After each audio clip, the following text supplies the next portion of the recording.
안녕하세요. 시대가 많이 달라져서요. 우리 아이들이 글로벌 키즈로 자라고 있습니다. 그래서 언어로서의 영어가 아니라 이 첨단 지식과 정보 사회에 영어 독서를 할 수 있는 아이로 키우기 위해서 많은 교사와 부모들이 고민을 하고 있을 것 같습니다. 우리 아이들이요, 사실 남겨줄 가장 위대한 유산은 일생의 스토리를 남겨주는 일이 아닐까 생각합니다. 그리고 또 그 책을 스스로 읽을 수 있는 아이를 만드는 일, 부모로서나 교사로서나 가장 위대한 일들 중에 하나가 아닐까 싶은데요. 그래서 조엔 영어 연구소에서는요, 이렇게 아이들이 지식과 삶을 풍성하게 할 세계적인 명품 동화들, 또 도서들을 소개하고요. 또 그 책을 스스로 읽는 아이를 만들어주기 위해서 알파벳과 파닉스, 또 유창성 개발, 또 리딩과 라이팅 교재들을 개발을 하고 또 이것을 잘 가르칠 수 있는 전문가들을 양성하고 있습니다. 양질의 먹거리와 양질의 교육이 절실한 시대인데요. 우리 조엔 영어 연구소와 함께 참 교육을 꿈꾸는 부모들이 또 교사들이 작은 힘을 이곳에서 얻을 수 있기를 바라겠습니다. 이 과정에서는요, 그림책을 통한 양질의 도서들을 소개하게 되겠고요.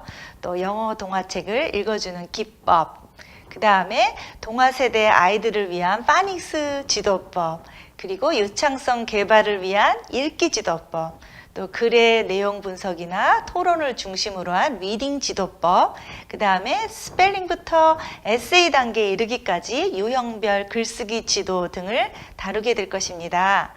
이 과정을 통해서 많은 교사와 부모들이 지식과 생각이 함께 자라고 또 세상과 소통할 능력을 가졌을 뿐만 아니라요, 21세기 변화를 주도하는 시대의 아이들을 양성하기 위한 구체적이고 현실적인 대안들을 마련할 수 있기를 기대해 봅니다.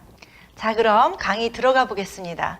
우리 영어 독서 지도사 과정에 들어오셨는데요. 우리 영어 독서란 무엇인가로 들어가기 전에 저도 또 아이들이나 선생님들을 위해서 교재 개발도 해보고요. 또 예쁜 동화들도 소개해보고 또 아이들에게 필요한 알파벳, 파닉스나 학습서들을 개발하면서 지내왔는데요. 엄마 입장에서 또 교사의 입장에서 개발자 입장에서 지금 바라보이는 21세기가 아이들에게 무엇을 주고 있는지 잠깐 정리해 보도록 하겠습니다. 첫 번째로 제가 짚어보고 싶은 거는요, 21세기가 확실히 첨단 정보와 지식사회다라는 거죠. 그래서 엄청나게 많은 정보들이 쏟아지고 있고 또 학교 세팅에서도 마찬가지지만 일반 사회 세팅에서도 엄청나게 많은 정보의 홍수 속에서, 그것도 글로벌 정보의 홍수 속에서 살고 있어서요. 무엇을 선택하고 무엇을 버릴까도 잘 선택해야 되지만 정보들을 잘 습득할 수 있는 능력도 필요한 것 같습니다. 두 번째로 보이는 것은요, 옛날엔 많이 알면은 되었는데요, 지금은 많이 아는 동시에 정보들을 분석하고 잘 비평을 해서 파악할 수 있는 능력을 더 많이 요구하고 있죠. 그래서 우리 국어도 마찬가지지만 영어도 글감을 단지 읽어내고 해석하는 게 아니라 무슨 메시지를 던져주고 있는지, 핵심은 뭔지를 파악하는 훈련이 이제 더 중요한 시대가 된 것 같습니다. 세 번째는요, 창조적인 활용 능력입니다. 그래서 많이 알고 정보를 분석하는 것도 중요하지만은요, 아이들이 픽션을 읽고 창의적인 아이디어를 만들어내고 넌픽션을 읽고 창의적인 이야기를 만들어내는 거죠. 예를 들면 우리 니모 같은 영화 하나를 만들려도요, 흰둥가리라는 그 물고기의 생태를 잘 알아야 되고요, 우리가 또 대하 드라마 같은 거 하나를 쓰려도 그 역사에 대한 깊은 이해가 필요하지 않습니까? 그리고 요즘엔 또 학문 융합, 그래서 대학 안에서도 이렇게 이 화면에 보이시는 거는 버클리 대학 안에 있는 학문 융합 프로그램들입니다. 그래서 뭐 버클리만 비록 이루고 있는 게 아니라 많은 대학들이 학문 A와 학문 B를 융합해서 제3의 아주 아무도 경험해보지 못한 특별한 아카데믹 세계를 창출해내고 있습니다. 그런 의미에서 창의적인 활용 능력을 위해서 미국 교과서들도 모든 리딩 교재의 뒷부분에 가면 학습을 연계하는 프로그램들이 많이 들어있습니다. 그래서 독서를 통해서 창의적인 활용 능력을 키우려면 분석을 하고 나서 책과 더불어 창의적인 아이디어를 디벨롭하는 것도 프로그램에 넣어야 된다 하는 이야기들이 많이 대두되고 있습니다. 그 다음에 네 번째는요. 지식 교류를 위한 능력이죠. 우리가 아무리 많은 정보를 알고 또 그 정보를 분석해내는 능력이 있고 또 우리가 그걸 창의적으로 활용해서 정말 멋있는 아웃풋을 만들었다고 해도 세계를 향해서 교류할 수 있는 능력에 제한이 많으면 굉장히 많은 제약이 따르겠지요. 그런 의미에서 글로벌 퀴즈에 있어서 영어는 중요한 이슈가 될 것 같습니다. 그럼 어떻게 해야 할까요?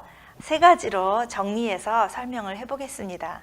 첫째는요, English based on literacy. 문자 언어에 기초를 둔 영어를 해라. 그 통합적인 답이 동화책에 있는데요. 사실 영어 하면 말하기, 듣기, 읽기, 쓰기 다 잘 해줘야지만 부모님들이나 교사들이 이 각각의 목표를 다 따르게 설정하고 교육을 할 수가 없습니다. 그러나 그림책은요, 이 모든 교육, 영어, 언어적인 교육 과제도 통합을 하면서 또 지식사회 글로벌 퀴즈로 키울 수 있는 지식 활동도 같이 할 수 있거든요. 그래서 그림책을 통해서 답을 찾았으면 좋겠고요. 보이시는 것처럼 No Child Left Behind, 또 Reading Recovery, 또 Drop Everything and Read, Read Naturally, Reading First, 전부 다 미국의 독서 학회 이름들인데요.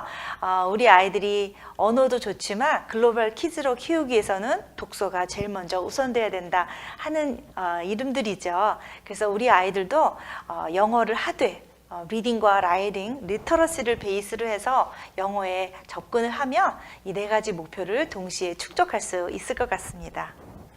두 번째는요. 두 번째는 thinking skill입니다. 그래서 우리 아이들 언어 가르치기도 바쁘고 또 언어도 뭐 말하기, 듣기, 읽기, 쓰기 능력도 동시에 또 향상시키려고 하니까 동화책을 가지고 고민해야 될 것도 많이 있지만요. 단지 그 책을 읽어내는 기술에서 여러분이 조금 더 수업에서 하나를 더 가미를 해서요. 동화는 의미 있는 컨텐츠입니다. 그냥 콜렉션 오브 센텐시스가 아니라요. 그 안에 원인도 있고 결과도 있고 또 A와 B를 비교하기도 하고요. 또 프로블럼, 솔루션 이런 다양한 글감의 구조들을 가지고 있습니다. 그래서 이거를 끄집어내서 단지 센텐스를 만들어내는 데만 그치지 마시고요.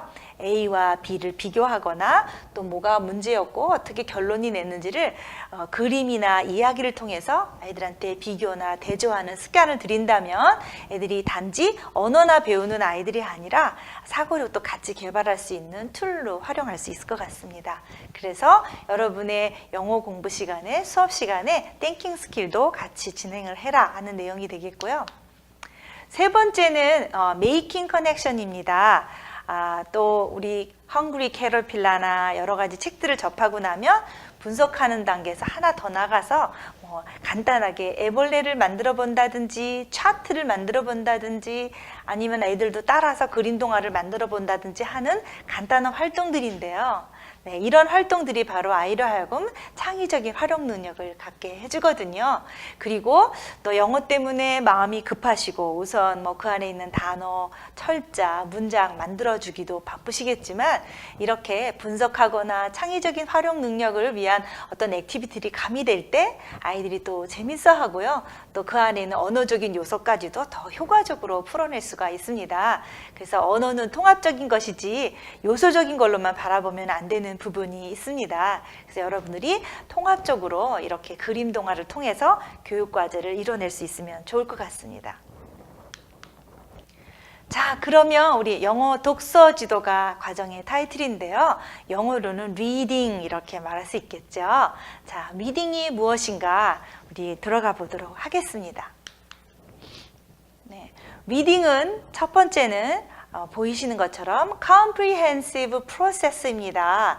그래서 단지 누가 써놓은 거를 내가 읽어주고 끝나는 일이 아니라 그 안에 통합적인 요소들이 들어있다는 거죠. 방금 영어 교육과제랑 연결해서도 그 안에 있는 철자를 읽어내는 것도 있지만 또 저자와 독자가 커뮤니케이션하는 부분도 있고요. 언어적인 요소도 있지만 또 사고 활동도 일어나고 또 창의 활동도 일어나는 복합적인 과정이 바로 리딩이라는 거죠. 그래서 그 지문을 단지 읽고 해석하는 걸로 축소시켜서 보면 안 된다 하는 내용이 되겠고요. 두 번째는 액티브 인터랙션이다. 방금 한 얘기처럼 저자와 독자 간에 아주 적극적이고 상호작용이 많이 일어나는 그게 바로 리딩이다. 이런 뜻이 되겠죠. 그 다음엔 미닝 메이킹 프로세스입니다. 책을 읽고 나면 아이들이 감동을 받거나 거기서 주는 교훈을 얻거나 문제의 해결을 발견하거나 여러 가지 의미화가 일어나겠죠. 그래서 의미 있는 컨텐츠라는 거죠. 네 번째는요, 또 프로블럼 솔빙 프로세스다. 어떻게 보면은 리딩의 대명사일 수도 있는데요. 리딩이란 무엇인가? 리딩은 프로블럼 솔빙 프로세스다. 왜냐하면 플랫을 가지고 있는 대부분의 글들은요, 아주 강하게 많이 나타나는 구조가 문제로 시작을 하지요. 그래서 그 문제들이 다양한 프로세스를 겪어서 마지막에는 나름의 솔루션 또는 결론을 가지고 마무리가 되잖아요. 그래서 리딩은 문제 해결 과정이다.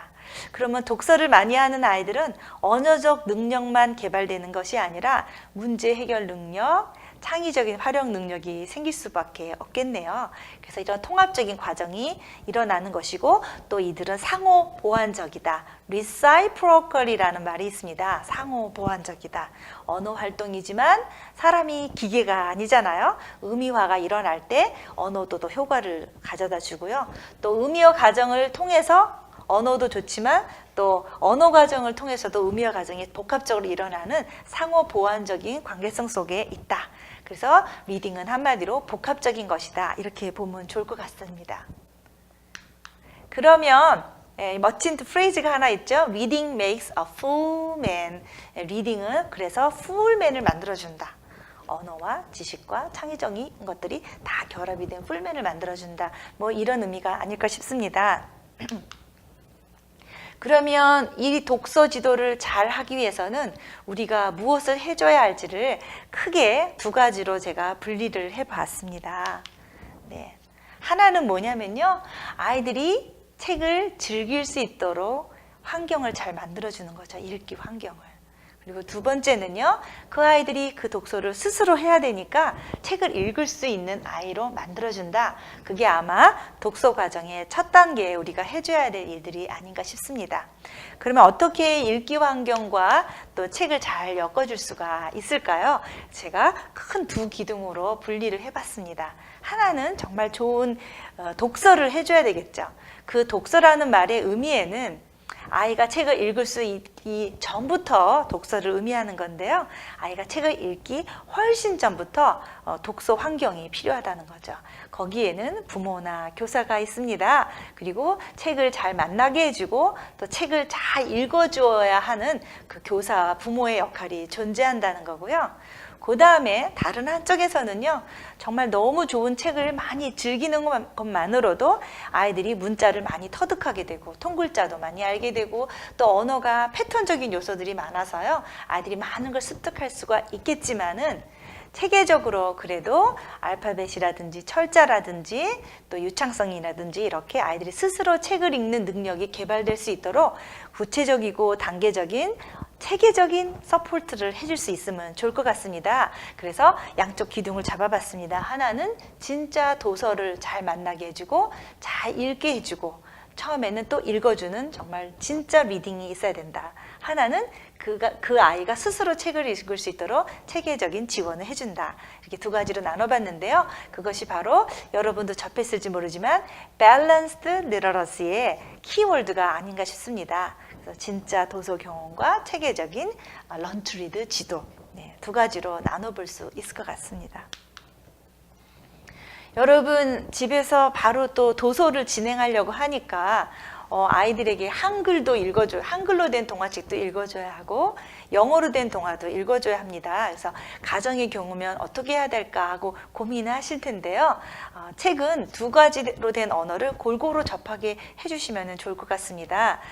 여러분들이 또 아무리 영어를 많이 자연스럽게 접하게 해줘도 아이들이 한국 땅에 사는 한은 한국 언어가 훨씬 더 많이 노출이 되겠죠. 그래서 영어로 인해서 방해가 되지 않을까는 우려 안 하셔도 될 것 같습니다. 그래서 한글로 된 책도 접하게 해주면서 영어를 접하게 해주셔서 최소한 영어를 본격적으로 가르쳐줘야 하는 시점에 또 새로운 언어가 처음부터 시작해야 되는 너무나 낯설고 부담스러운 언어가 되지 않도록만 자연스럽고 재미난 영어 환경을 만들어 주시면 좋을 것 같습니다. 두 번째는 그림책이라는 거는요, 사실은 스토리 글이 베이스가 아니라 그림이 베이스된 스토리북이거든요. 그래서 영어로 써있냐 한국말로 써있냐 보다도 그림이 더 많이 스토리를 이끌어가기 때문에 아이들에게 큰 부담 없이 낯선 언어도 친근해 질 수 있는 좋은 도구가 돼주는 것 같습니다. 세 번째는 한국말도 마찬가지지만은 영어 동화도 너무 영어 공부하는 툴로 만나지 않도록 했으면 좋겠습니다. 사실 미국에서조차도 아이들에게 스토리북을 읽어준 다음에 never teach reading, 읽기 티칭을 하지 마라 이런 말을 하거든요. 더군다나 또 우리는 낯선 남의 말을 경험해야 하는 입장이니까 너무 순수 도서물을 가지고 영어 공부하는 수단으로 프로모션을 하려고 자꾸 하지 마시고요. 순수한 도서는 정말 순수한 도서로 만날 수 있도록 책에 관해서 터킹하고 또 많은 걸 생각할 수 있도록 유도를 해주시면 좋겠습니다. 그렇게 함으로써 영어가 낯선 언어가 아니고 친근한 언어가 될 수 있도록 이끌어주는 거, 그게 바로 여러분이 독서 환경을 만드는 가장 첫 단추가 아닐까 싶습니다. 자, 인트로덕션 강의는 우리 여기서 마치기로 하고요. 우리 다음 강좌에서는 그러면 이제 우리의 영어의 큰 두 기둥, 좋은 도서를 만들고 단계적으로 읽는 거, 체계적으로 영어를 읽을 수 있는 아이로 만드는 그 강의를 위한 첫 강, 도서 소개로 넘어가 보기로 하겠습니다. 이 강좌는 이걸로 마치기로 하죠.